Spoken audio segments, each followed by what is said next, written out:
இன்னைக்கு பாத்தீங்கன்னா நம்மளோட வெயிட் லாஸ் மிக்ஸ் எப்படி ரெடி பண்ணணும், நிறைய பேத்துக்கு நிறைய டவுட் இருக்கு. நம்ம இன்னைக்கு அது எப்படி மேக் பண்ணணும்னு பார்க்கலாம். நம்மளோட சோய் வெயிட் லாஸ் மிக்ஸ். இதுல எல்லா டீட்டெயில்ஸுமே பேக் சைட்ல நாங்க கொடுத்துருக்கோம். என்ன இன்கிரீடியன்ஸ் போட்டிருக்கோம், இதுல என்ன நியூட்ரிஷன் வேல்யூ இருக்கு, முக்கியமா லேப் டெஸ்டட். ஓகேவா, இது போய் லேப்ல டெஸ்ட் பண்ணி கொடுத்த நியூட்ரிஷன் வேல்யூ. சரிங்களா? இது இப்போ எப்படி யூஸ் பண்ணணும்னு பார்க்கலாம். ஃபர்ஸ்ட் பார்த்தீங்கன்னா இந்த மாதிரி ஒரு ஸ்பூன் எடுத்துக்கோங்க. இது உங்கள் பெருவிரலோட சைஸ் கொஞ்சம் பெருசாக இருக்கும். ஓகேவா? இந்த மாதிரி ஸ்பூன் எடுத்துக்கோங்க. இதில் 3 ஸ்பூன். ஓகேவா? சீக்கிரமாக நம்ம இதில் ஸ்கூப் கொடுத்துருவோம். அதனால உங்களுக்கு ஈஸியாக இருக்கும். இந்த மாதிரி 3 ஸ்பூன் பவுடர் எடுத்திருக்கேன். இதை தண்ணி ஊற்றி கரைச்சி வச்சுக்க போகிறோம். கரைக்கிறதுக்கு முன்னாடி அளந்துக்கலாம். இது பாத்தீங்கன்னா 200 ml. ஓகேவா? இதுல 200 ml. இந்த மாதிரி உங்க வீட்டுல எல்லார் வீட்லயுமே டீ குடிக்கிற டம்ளர் இருக்கும். இதுல தண்ணி 2 டம்ளர் தண்ணி அளந்து இன்னொரு பாத்திரத்துல ஊத்திக்கலாம். இதை மிக்ஸ் பண்றதுக்கு இதுல 2 டம்ளர் தண்ணி ஊத்தி வச்சிருக்கோம். அடுத்து பாத்தீங்கன்னா இதுல ஒரு 1/2 டம்ளர் தண்ணி ஊத்தி இதை நல்லா டைல்யூட் பண்ணிக்க போறோம். நல்லா தண்ணி ஊத்தி இதை கரைச்சி வச்சுக்கலாம். இந்த மாதிரி கன்சிஸ்டன்சில இதை கரைச்சி வச்சுக்கோங்க. இந்த மாதிரி இருக்கணும், கட்டி இல்லாம கரைச்சி வச்சுக்கோங்க. அடுத்த ஸ்டெப் என்னன்னு பார்த்தீங்கன்னா, பாத்திரத்தை ஸ்டவ்ல வச்சிருங்க. நம்ம தண்ணி ஊற்றி வச்சோம்ல, அது ஸ்டவ்ல வச்சுட்டு லைட்டாக கொதிக்கட்டும். இப்போ பார்த்தீங்கன்னா தண்ணி நல்லா கொதிக்க ஆரம்பிச்சிருச்சு. இந்த ஸ்டேஜில் நான் முருங்கைக்கீரை சேர்த்துக்கிறேன். முருங்கைக்கீரையோட பெனிஃபிட்ஸ் நான் நிறைய வீடியோவில் சொல்லியிருக்கேன். கம்பல்சரி நம்ம வெயிட் லாஸ் மிக்ஸில் நீங்கள் முருங்கைக்கீரை கண்டிப்பாக சேர்த்தே ஆகணும். அது இல்லாமல் நீங்கள் குடிக்கவே கூடாது. இதை சேர்த்ததுக்கு அப்புறமா கொஞ்சமாக மிக்ஸ் பண்ணி விட்டுருங்க. இந்த ஸ்டேஜில் நம்ம டைல்யூட் பண்ணி வச்சுருக்கோம்ல நம்மளோட வெயிட் லாஸ் மிக்ஸ், அதை சேர்த்துக்கலாம். சேர்த்துட்டு கை விடாமல் கலருங்க, இல்லைன்னா கட்டி கட்டும். இதை நல்லா மிக்ஸ் பண்ணி விட்டீங்கன்னா இந்த கன்சிஸ்டன்சி வரும்.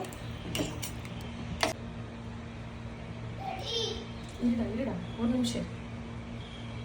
இந்த ஸ்டேஜில் நான் இந்த பாத்திரத்தையும் வாஷ் பண்ணி இதில் சேர்த்துக்கிறேன். ஏன்னா அதை வேஸ்ட் பண்ணாதீங்க. கிட்டத்தட்ட பார்த்தீங்கன்னா 3 டம்ளர் தண்ணி கிட்ட தேவைப்படும். சரிங்களா? இப்போ உங்களோட இதை கொதிக்க கொதிக்க நம்மளோட கன்சிஸ்டன்சி எப்படி இருக்குன்னு தெரியும்.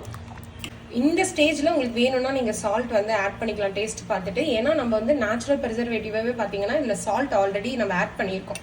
உங்களுக்கு வேணும், சால்ட் பத்தலை அப்படின்னா நீங்கள் இதை ஆட் பண்ணிக்கலாம்.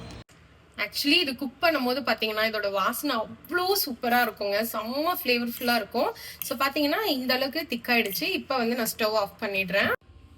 இப்போ பார்த்தீங்கன்னா ஓரளவுக்கு ஆறி இருக்கு. இங்கே பார்த்தீங்கன்னா நான் மோர் அடிச்சு வச்சிருக்கேன். 1 டம்ளர் மோர் எடுத்து வச்சிருக்கேன். இங்கே பார்த்தீங்கன்னா தேங்காய் பால். ஓகேவா? உங்களுக்கு எது வேணுமோ அதை ஆட் பண்ணிக்கலாம். பட் ஆனால் தேங்காய் பால் மோர் ரெண்டுமே வேற லெவல் டேஸ்ட்ல இருக்கும். நான் இன்னைக்கு மோர் ஆட் பண்ணிக்க போறேன். ஓகேவா? இப்போ இந்த ஸ்டேஜில் நான் மோர் ஆட் பண்ணிக்கிறேன். நல்லா மிக்ஸ் பண்ணிக்கலாம். எஸ், இப்போ பார்த்தீங்கன்னா சூப்பரான ஹெல்த்தி பிரேக்ஃபாஸ்ட் ரெடி ஆயிடுச்சு நம்மளோட வெயிட் லாஸ் மிக்ஸ். இதில் நிறைய மில்லட் அண்ட் தானியங்கள் மட்டும்தான் ஆட் பண்ணியிருக்கிறோம். எந்த ப்ரிசர்வேட்டிவோ இல்லை கலர்ஸோ இல்லை கெமிக்கலோ எதுவுமே கிடையாது. இந்த மாதிரி தான் நம்மளோட வெயிட் லாஸ் மிக்ஸ் நீங்கள் ரெடி பண்ணணும்.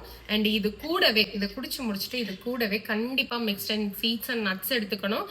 இந்த மாதிரி நீங்கள் எடுத்துக்கிறதுனால மார்னிங் உங்களோட பிரேக்ஃபாஸ்ட் பார்த்தீங்கன்னா ரொம்ப ஹெல்த்தியாக இருக்கும். உங்களுக்கு உடம்புக்கு என்னென்ன நியூட்ரிஷன் தேவையோ, அதாவது மைக்ரோ அண்ட் மேக்ரோ நியூட்ரிஷன், இது எல்லாமே மார்னிங்கே நீங்கள் கம்ப்ளீட் பண்ணிடுவீங்க 35%. மார்னிங் நம்மளோட பிரேக்ஃபாஸ்ட் பார்த்தீங்கன்னா இந்த மாதிரி தான் இருக்கணும். நம்மளோட வெயிட் லாஸ் மிக்ஸ் கூடவே பார்த்தீங்கன்னா மிக்ஸ்டு சீட்ஸ் அண்ட் நட்ஸ் எடுத்திருக்கேன். 2 டேட்ஸு, ஒரு வால்நட்டு, இது பார்த்தீங்கன்னா பிரேசில் நட் நான் எடுத்துக்குவேன்.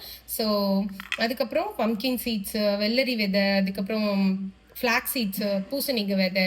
இந்த மாதிரி கண்டிப்பாக கம்பல்சரி நம்மளோட வெயிட் லாஸ் மிக்ஸோட நீங்கள் mix and seeds and nuts கண்டிப்பாக எடுத்துக்கணும், கம்பல்சரி எடுத்துக்கணும்.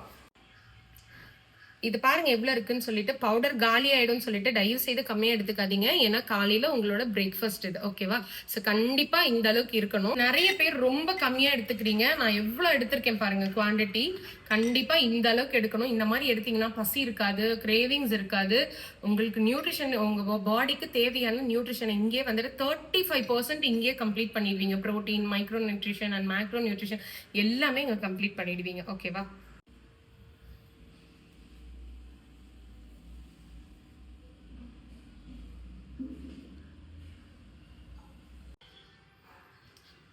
நம்ம பார்த்தீங்கன்னா யூடியூப்ல நம்மளோட வெயிட் லாஸ் மிக்ஸோட ஹெல்த் பெனிஃபிட்ஸை பற்றி தெளிவான ஒரு வீடியோ நாங்கள் கொடுத்துருக்கோம், பெரிய வீடியோவில். கண்டிப்பாக யூடியூப்ல செக் பண்ணுங்க. முக்கியமா பாத்தீங்கன்னா காலையில இந்த மாதிரி ஹெல்த்தி பிரேக்ஃபாஸ்ட் எடுத்துக்கிறதுனால, காலையில இட்லி, பூரி, பொங்கல், சட்னி, சாம்பார் இதெல்லாம் எடுத்துக்கிறதுனால எந்த ஒரு நியூட்ரிஷனுமே கிடையாது. நீங்க கார்ப்ஸை தவிர வேற எதுவுமே எடுத்துக்க மாட்டீங்க. ஒண்ணு நல்லா தெரிஞ்சுக்கோங்க, டைமிங் ரொம்ப ரொம்ப ரொம்ப இம்பார்ட்டன்ட். அதாவது சன்செட் சன்ரைஸ்க்குள்ள நம்ம எடுத்துக்கணும். ஏன்னா அப்பதான் உங்க பாடியில வந்துட்டு வந்து நியூட்ரிஷன் அப்சர்வேஷன் வந்து ரொம்ப ஜாஸ்தி இருக்கும். ஓகேவா? ஸோ அந்த டைம்ல எடுத்துக்கிறது ரொம்ப முக்கியம். காலையில 7 to 7:30க்குள்ளலாம் முடிச்சிடணும் நீங்க உங்களோட பிரேக்ஃபாஸ்ட்டை.